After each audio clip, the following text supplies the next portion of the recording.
Howdy, everybody.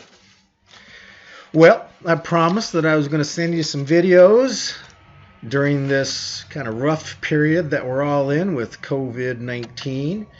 And I was going to address some questions, kind of scenarios and situations that parents have forwarded to me. So here's one. A parent asks, John, I really want to stop, whatever, right? Whatever this behavior is, I really want to stop doing X. But I can't seem to stop myself. How do I break this bad habit? So breaking bad habits is a big one that people have all the time. It could be anything, couldn't it? It could be the habit of thinking negatively. It could be the habit of complaining. It could be the habit of being a couch potato. It could be the habit of, kind of whatever, cursing or what, raising our voice, being an alarmist. People think there's always something wrong or what have you. We all might have our bad habits. We would call them in the parent leadership group indulgences. Why? Because an indulgence is a free will choice to participate in a thought, process, or thing that creates adverse consequences. So if you'd like to know a major cornerstone definition from the parent leadership group, that would be one of them. I'll say it to you again, just if you want to write it down, I'll say it slow. We work on indulgences. What is an indulgence? Well, think about it. An indulgence.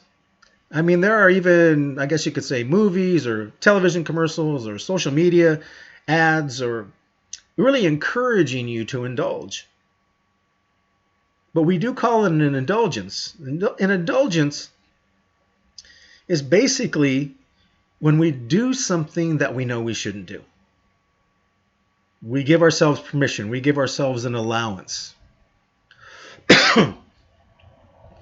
And if we keep doing it, it creates a bad outcome. So that's what we may call adverse consequences.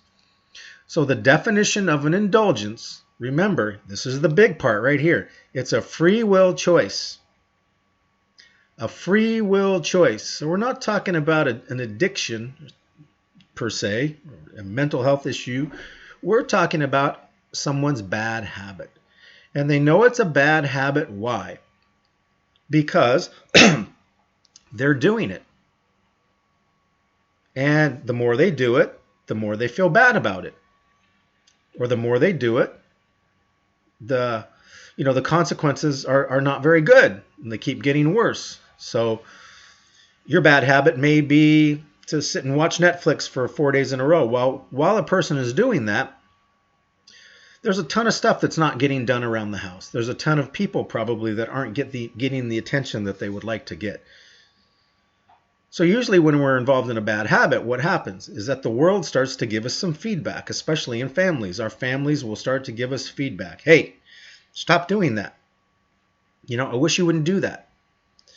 So when we're engaged in something indulgent, it says that an indulgence is a free will choice to participate in any thought, process, or thing that causes adverse consequences. That is like the litmus test. It's like a test, a formula that you test everything by. How would you know whether something you're doing is a bad habit or not? Not usually, like I said, in this particular question, the person already has become conscious that what they're doing is bad and they don't want to do it. One could say, well, what does bad mean? Bad means is that it's not a true reflection of who the person really is. The person is acting in a way that isn't honorable, acting in a way that doesn't have integrity. We talk a lot about integrity in the parent leadership group. What does integrity mean?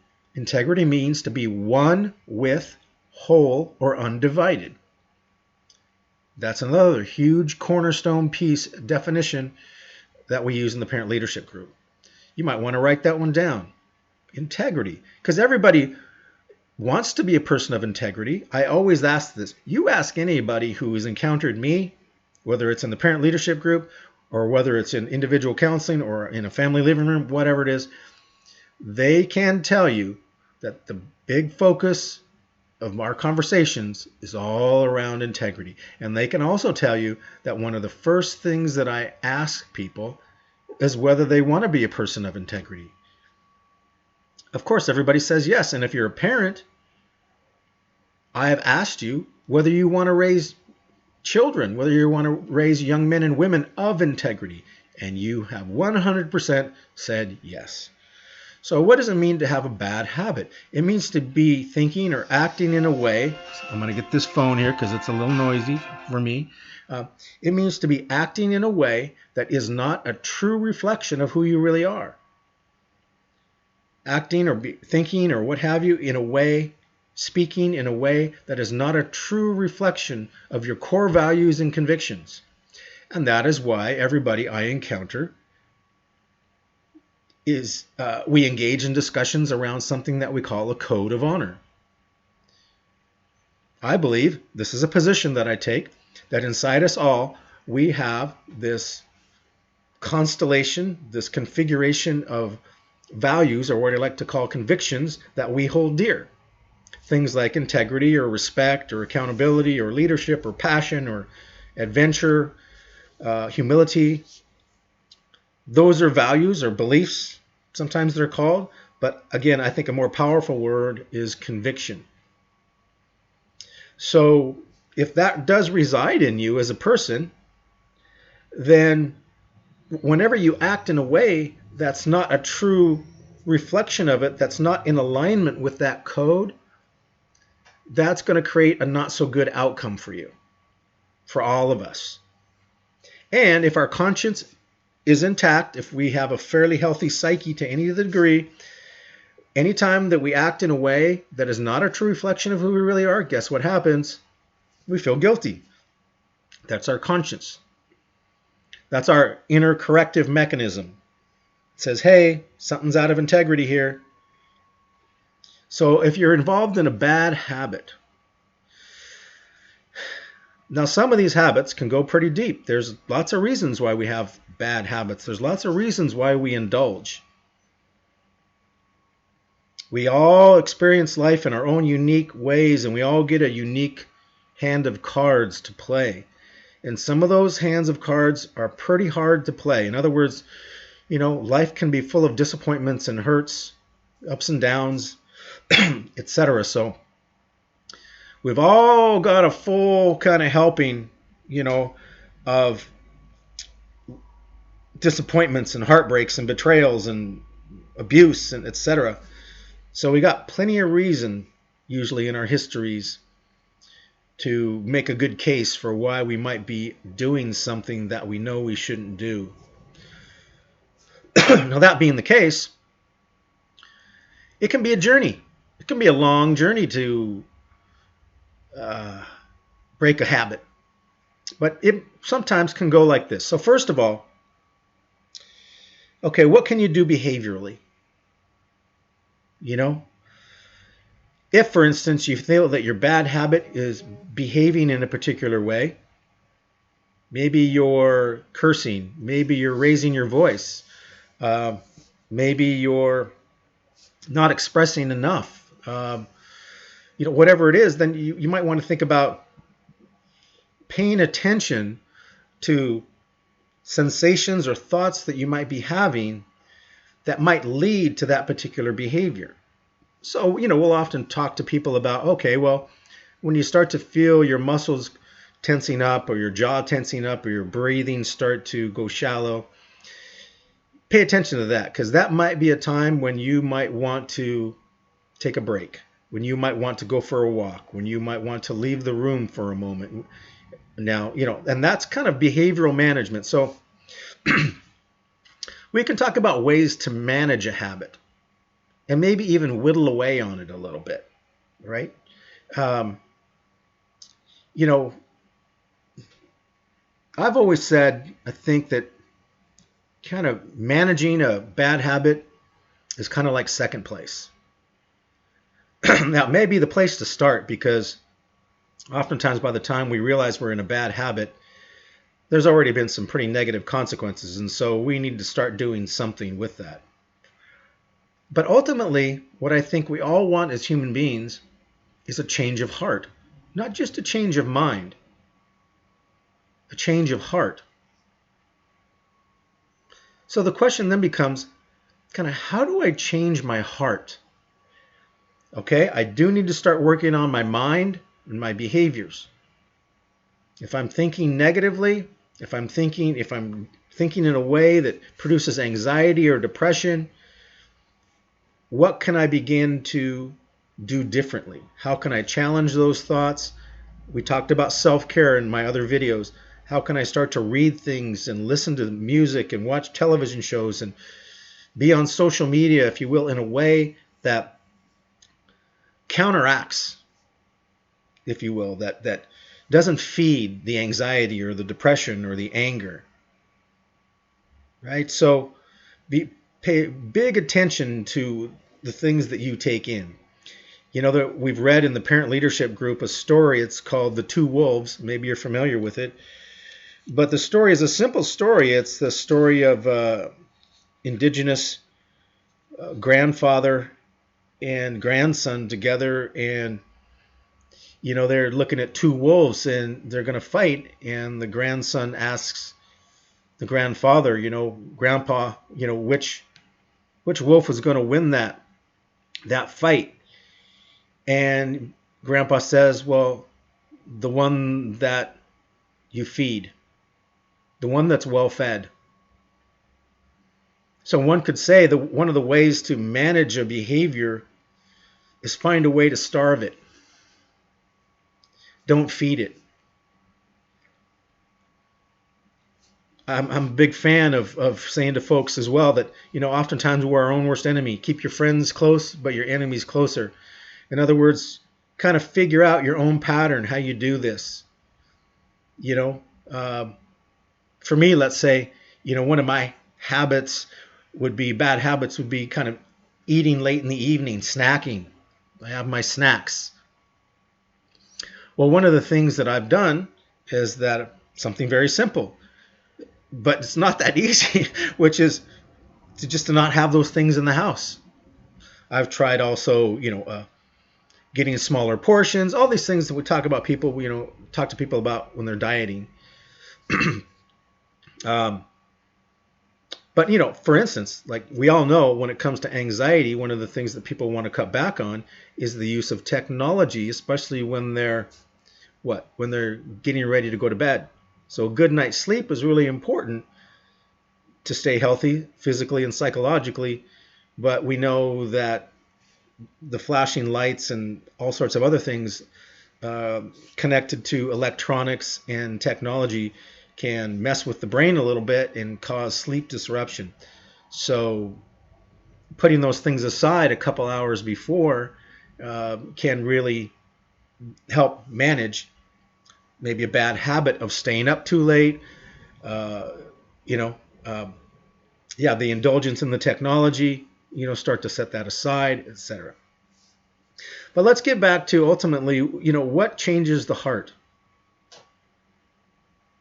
When we talk about breaking a habit, what we're really talking about is giving something up. Aren't we? We're asking people to give that behavior up. I always ask parents in my parent leadership group, how many parents will love their kids to give up something? Give up a particular attitude, give up a particular behavior, give up a particular social connection, give up a habit that they've developed. And every parent raises their hand. So what is the process for us giving things up? A better name for giving things up would be something we called sacrifice. Life is full of sacrifices, isn't it? You know this if you're a parent. I mean, you can't be a good parent, if you will, or even close to being a good parent if you're always thinking about yourself. If you only feed yourself, if you only shop for yourself, if you only clean your own clothes, if you're out running around all the time, if you're, drinking and smoking and all sorts of stuff, doing that all the time for yourself, right? When you become a parent, you realize that. You start, giving up a lot of things that maybe you did when you were single or without children. Same thing, as a marriage or any partnership will do that. Really, any relationship will do that.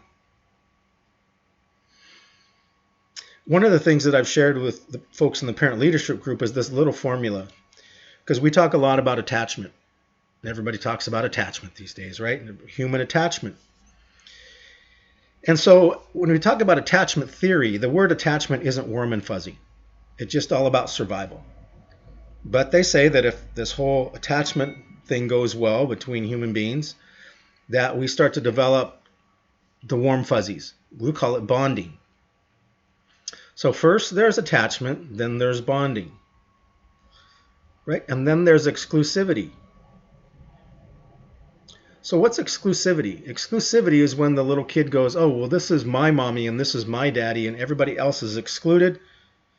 And so the little kid starts to lay claim to people and their relationships become exclusive. And when our relationships become exclusive because everything is working well and we're starting to bond, then we start to experience loyalty.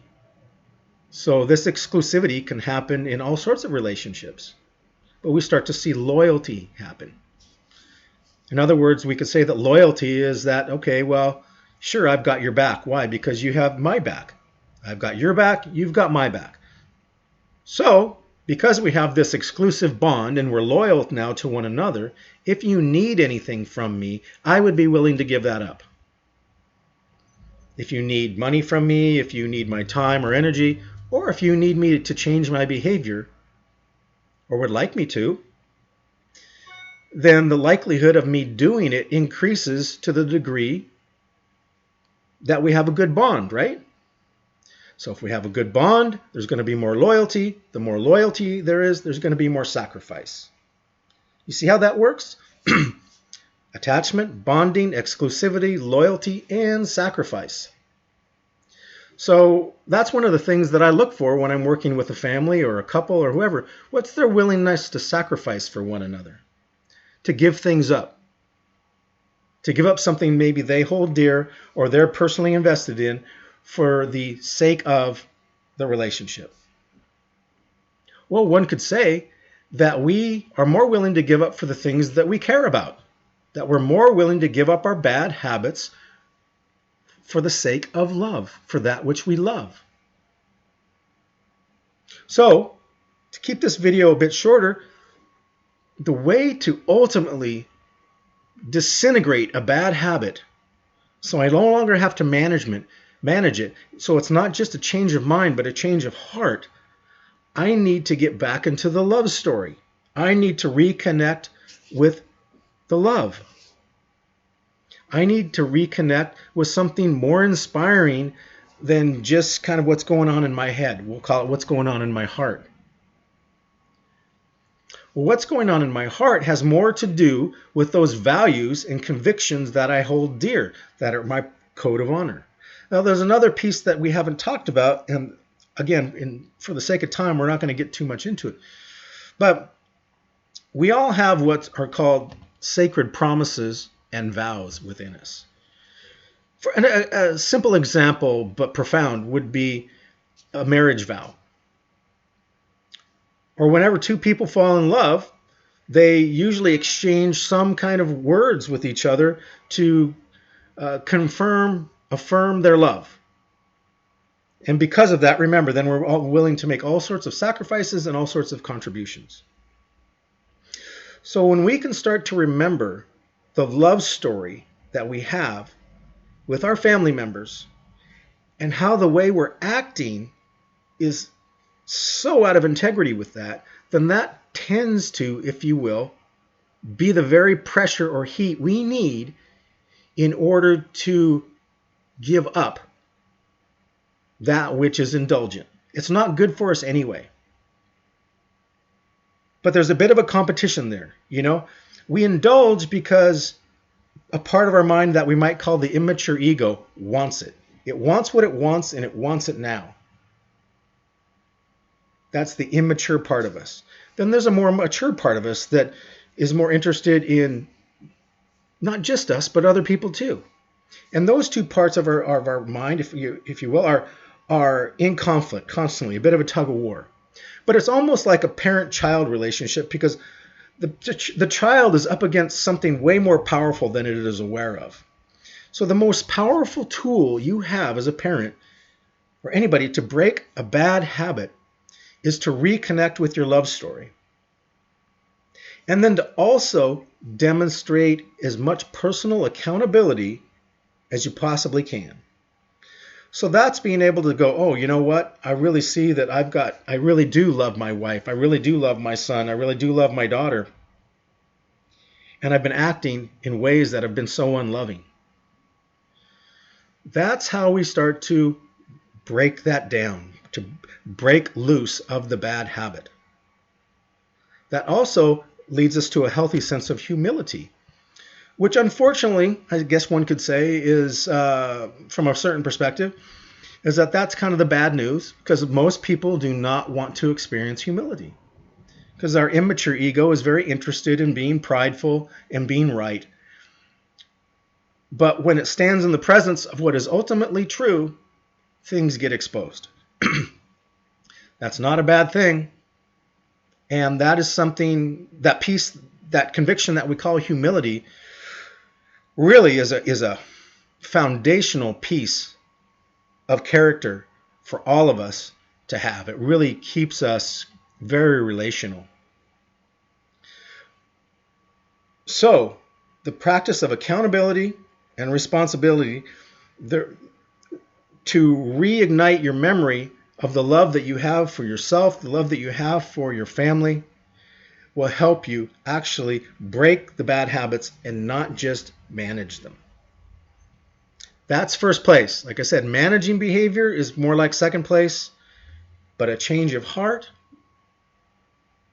that's the ultimate, because then you don't have to worry about it anymore. It's gone.